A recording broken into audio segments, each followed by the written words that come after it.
Hello বন্ধুরা, তো আজকে আমাদের বাঁধাকপি কাটা হচ্ছে। দেখতে পাচ্ছি আমরা জমিতে কিন্তু এখন অনেক বাঁধাকপি আছে।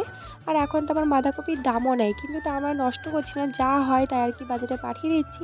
তা বাবা তো এদিকে বাঁধাকপিগুলোকে কাটছিল, কেটে দেখো জমির মধ্যেই জড়ো করে রেখে দিচ্ছিল। আমি ওই বাঁধাকপিগুলোকে এখন বস্তার মধ্যে লোড করে নিচ্ছি। এগুলো হচ্ছে আলুর বস্তা, তাই আলুর বস্তার মধ্যে করে বাঁধাকপিগুলোকে বাজারে পাঠানো হয়। তো আলুর বস্তার মধ্যে এখন আমি এক এক করে বাঁধাকপিগুলোকে সুন্দর করে সাজিয়ে নিচ্ছি। এদিকে দেখো আমার বস্তা লোড করা প্রায় কমপ্লিট হয়ে গেছে। তো আজকে আমাদের মোট ৮ বস্তা বাঁধাকপি কাটা হয়েছিল।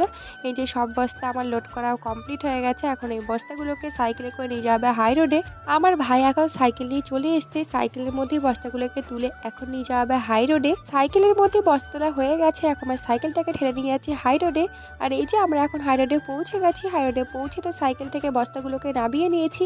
নামিয়ে আবার এখন আমরা সাইকেল চালিয়ে যাচ্ছি মাঠে, কারণ মাঠে এখনো অনেক বস্তা আছে, সেগুলোকে এক এক করে আনতে হবে। এদিকে আমার ভাই সাইকেল চালাচ্ছিল, আমি পেছনে বসেছিলাম। এই যে এখন আমরা মাঠে পৌঁছে গেছি, আর মাঠে পৌঁছে সাইকেলের মধ্যে ২ বস্তা তুলে নিয়েছি। এখন এই সাইকেল থেকে আমরা নিয়ে যাচ্ছি আবার হাই রোডে। এরকম করে সব বস্তা নিয়ে আমরা পৌঁছে গেছি হাই রোড। তো ভিডিওটা এই পর্যন্ত, ভালো লাগে লাইক কমেন্ট, নতুন থাকলে অবশ্যই ফলো করে দিও। বাই।